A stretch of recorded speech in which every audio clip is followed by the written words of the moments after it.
My name is Representative Efrem Elliott, and you've just been placed on alert.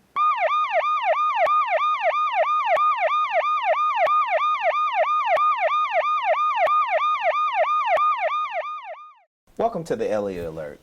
My guest today is Senior Corporal Alvernon Rogers from the Arkansas Department of Correction. I'm sorry, from the Arkansas State Police. But he's the one who locks people up to go to the Department of Correction. But again, Corporal Rogers, I want to thank you for being here. And I know that you've come to talk about some things that the state police is doing. Yes, sir. It's glad to be here. It's a beautiful day after the storms. It is. It most definitely is. Yes. And I know you guys worked hard to help us through that, and I just want to thank you guys, and I appreciate everything. Thank you. Thank you. I'm glad to be here to do it. Yes, sir. I want to also, one of my first questions I want to ask you, because I know the state police is doing some wonderful things with our kids. I want to ask you, what is the Arkansas State Preparatory Trooper Academy? Well, it's a program set up by the Arkansas State Police for interested high school, actually Arkansas high school students, so they can involve and see exactly what we do, and we give an abbreviated version of what we go through and what it takes to become an Arkansas State Trooper. Okay. So now actually what you guys are doing is taking the high school students and letting them see kind of much what it's going to take to be a state trooper in the state of Arkansas. Yes, we prefer that. We teach it on our level as state police, but then if they want to go off into any other law enforcement, that'll give them a good opportunity to get versatile in a lot of studies and stuff like that if they want to go off into it. Now, the Preparatory Academy, is it like maybe, I don't want to say a baby academy, but do they have an inside look on actually what is it going to take to be a trooper? Yes, they come in and stay for a week, and we give them the brief version, like I said, of what we go through. They come in, we get them up at 5 o'clock in the morning, we do PT, we have room inspections, we have drilling ceremony, physical training, and classroom all day until about 5 o'clock in the evening. So they pretty much go into what we do and what it makes us to become a trooper, and they get that version. So they get the, I don't want to say the watered down piece, because I know it's very hard to become a state trooper, but they get an inside look on the requirements of what it takes physically and educationally to be a state trooper. Yes, and also we give them our classes. They have traffic law classes, criminal law classes, constitutional law classes, first aid. They have report writing. We give them a history of state police. We give them leadership classes, ethic classes, and defensive driving classes. We have there. We have our driver's instructors come in, and they actually get a chance to drive our cars. And they get a chance to do a lot of things that we do. So it's a lot of hands-on, and also we have a firearm simulator. Wow. So they actually get a chance to participate in our firearm simulator. So they get a chance to go through a lot of things that we go through, and then they can see, oh, I see what they do is just not we out harassing people and writing them tickets, and then the midst is we just drink coffee and eat donuts. So we let them know that it's a method to the madness. Yes, exactly. And that sounds a little bit like a leader. I graduated in leader in I think 05, but it said, I mean, what you're saying is it seems a lot like a leader. It may not be as much time put into those things, but even just a look into it, like what you said, traffic writing, ethics, all those other things, will show children exactly why police officers or state troopers and everything, why they make the decisions that they do, and how dangerous it is. Yes, exactly. And that's the one thing we kind of want to do is kind of implement it. We have a lot of people that want to get off into law enforcement, and so this will be an opportunity for ages 15 to 18 years of age to participate, and they have to have a 2.0 grade point. They have to have 2 letters of recommendation. One must be from a school official, and then they must have a doctor release form for the physical fitness part. And also we'd run a driver's history check on them to participate in it. Driver's history on high school students? Yes, we wow. driver's history and criminal history check. So hopefully they don't have any violations or anything on their record and stuff like So that. now if they violate or something like that, will they not be able to participate? Well, it depends on what the violation is. Because you know, with this loud music, these kids, so that won't disqualify them. No. Okay, Yeah. all right. Yes. Well, that's good. Now, you mentioned a little bit about the requirements educationally. Yes. Now, can I be, let's say, a 2.0 student who hadn't really gotten any trouble and then decide that I want to go to the preparatory academy?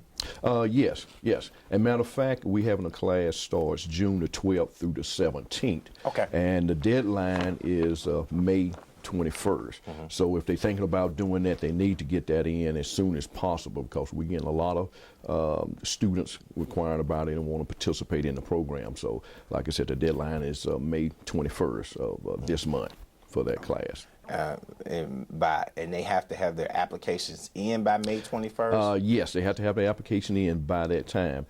They can give me a call at my direct line, and it's 501-618-8724, or they can use our 1-800 number, and it's 1-800-340-4255. So they can call that number, get either one of the recruiters. We can send them an application, and they can fill it out and send it back in before that date. Now, if I'm a student and I'm thinking about it, but I hadn't told my parents, can I, being 17-year-old or 16-year-old, call and say, okay, I want an application? Do my parents have to sign off on it? Yes, they do. They do. But they can call, and we can send them the application or email it to them or mail it to them. But yes, the parents have to sign off on it. Yes, So they sure do. that means my kid can't just call and get an application and say, hey, Dad, I'm going to go to the to the preparatory academy. Well, I'm going to go into a break, Corporal Rogers, and we'll discuss that when we come right back. All right.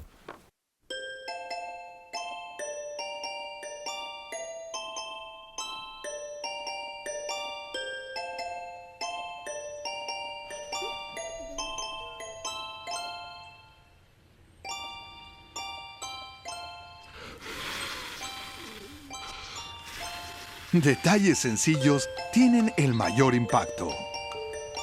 Por eso toma el tiempo y hoy sea un buen papá.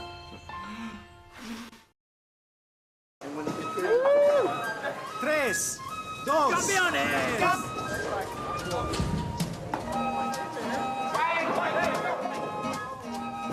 Cuando estás acostumbrado a hacer algo con un cigarrillo, se vuelve más difícil hacerlo sin él. Pero si puedes volver a aprender a reunirte con tus amigos sin cigarrillos, puedes aprender a hacer cualquier cosa sin cigarrillos. Vuelve a aprender a vivir sin cigarrillos gratis en conviertetenonex.org, una nueva manera de pensar en dejar de fumar.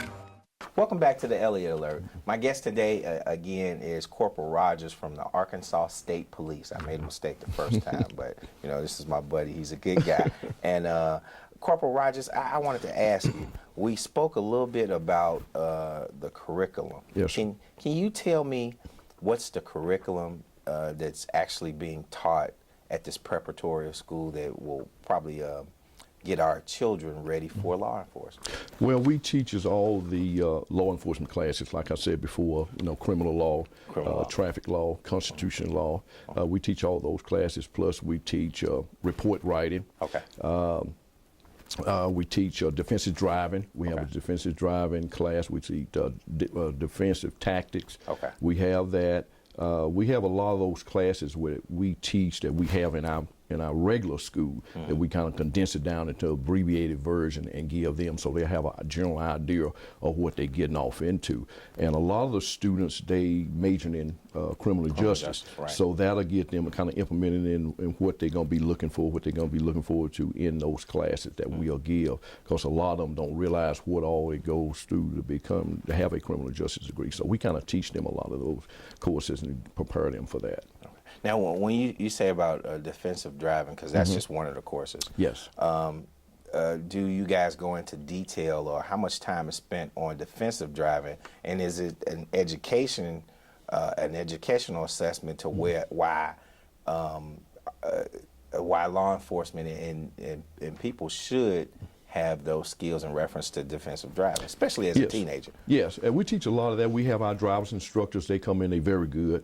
They come in and teaches them how to do like serpentine, how to scan the eyes and look for different things. And a lot of times we don't scan our eyes. We just kind of just tunnel very straight ahead. But they teach us a lot of scanning so they can see things out of the box and be aware if it's a kid on the side of the road, they can say, okay, I noticed that's a kid, and be aware of that. Backing, a lot of people can't back. You know, a lot of people can't back up. So we teach a lot of that. You must have saw my daughter drive. Yeah, I think I did. But we teach them a lot of that, and some of those good tools that they can use once they get out there, like driving on wet pavement and stuff like that. You know, have them realize that the speed limit sign is not, you know, it's designed to tell you how fast you are allowed to travel under ideal conditions. You know, rain, snow, and all that is not ideal conditions. So they do a lot of that. They implement a lot of that and give them some little techniques that they can take back and use it in their everyday life. And I think that that's very essential, especially to our teenagers, because a lot of times they just believe we're talking and telling them to do something just because. But actually, as we said before, there's a method to the madness, because a lot of times you have to drive for the other person. And if you got loud music on, or if you're texting, or if you're doing some other things that you actually should not be doing, that car that you have is a weapon. And the person who is driving it, be a teenager or adult, is ultimately responsible for it. And now, since we have texting and cell phones, and you know, we try to also tell them that if they look down or look away for 2 seconds, just 2 seconds, they will have traveled 176 feet blindly. If they're traveling 60 miles an hour. So that's some of the little things that we kind of just tell them that they can kind of keep in mind, and then they can say, oh, okay, I see this now. So it's a good course, and get them kind of implemented in what we do and why we do some of the things that we do. And also we track them till they reach 21. And once they reach 21, then we offer them a job with the state police, providing that they you know, stay out of trouble and keep themselves employable. Now, if let's say I'm 16 and I go through the preparatory academy, can I go through it back again at 17? No. Okay. It's one time. It's just one time. We wish we can do it. A lot of people wants to come back, but right now we're just trying to, you know, give everybody the opportunity to participate in it. And we noticing a lot of it. We teach a lot of discipline, a lot of structure, and that's what we do. And you know, we kind of tell them, like, when they go into the classes, they kind of nonchalant when they walk in the classroom. We don't have them nonchalant. They march in the classroom. They stand at attention, looking straight ahead.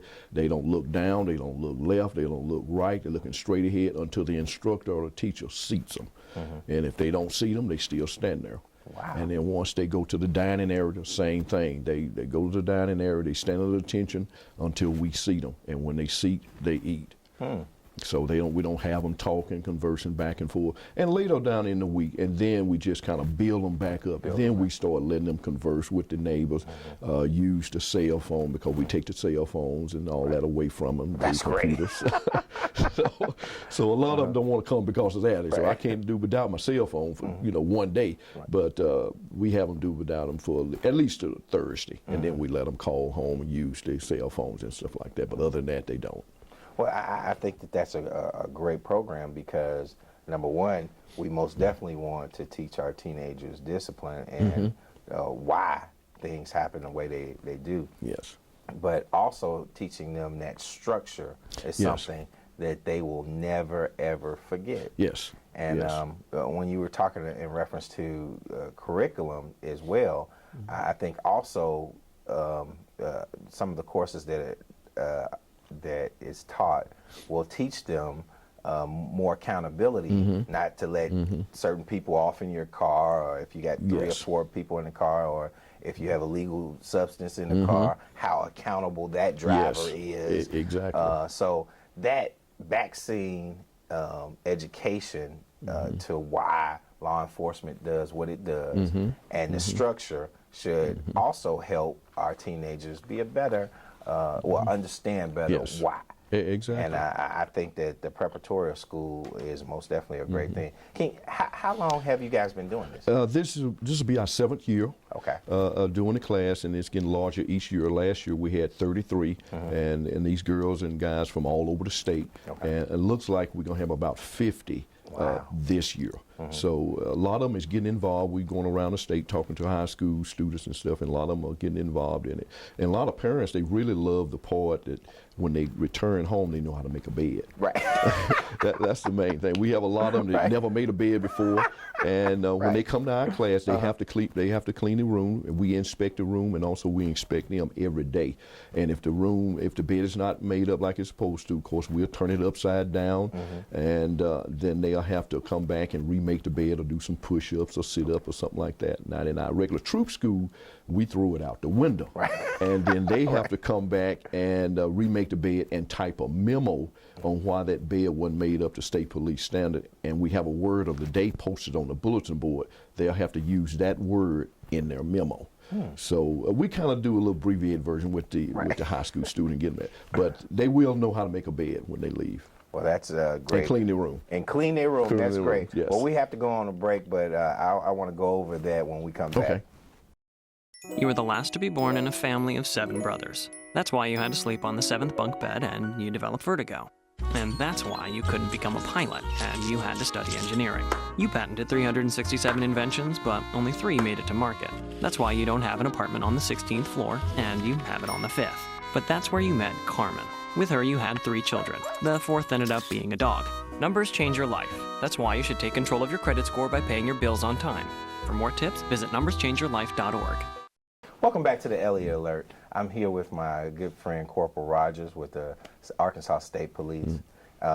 Corporal Rogers, before we left, we were talking about a bunch of great things, especially making up beds. So, I mean, I think all the high school students probably need to go through the academy just for general purposes. But I did want to ask you, since this academy is just such a great thing, what is the cost to a parent that wants to send?